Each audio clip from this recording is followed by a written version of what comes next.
Welcome to Not Milk Never Milk. Subscribe if you're lactose intolerant. In this video, I will show how to calculate X-bar in Excel. Select your numeric cells and use the average formula immediately. I'll walk you through range selection, handling blanks, and locking ranges with dollar signs. We'll add labels, format the result, and show how to recalc when data updates.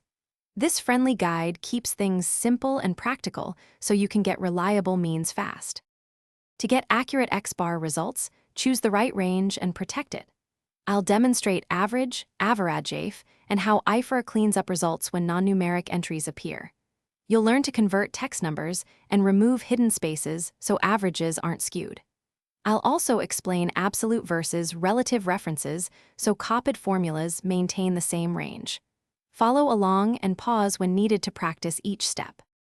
If you're finding this helpful, please subscribe and like the video. It really helps me.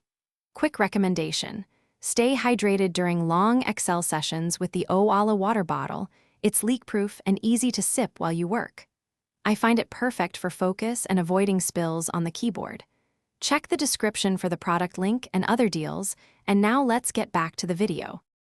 Visuals make X-bar meaningful, so we'll add a chart and plot the mean as a reference line. I'll show how to add a new series that holds the average result and format it as a bold line.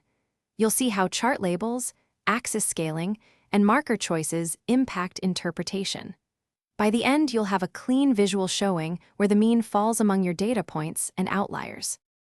Thanks for watching. If this was helpful, leave a like and consider subscribing. See you next time.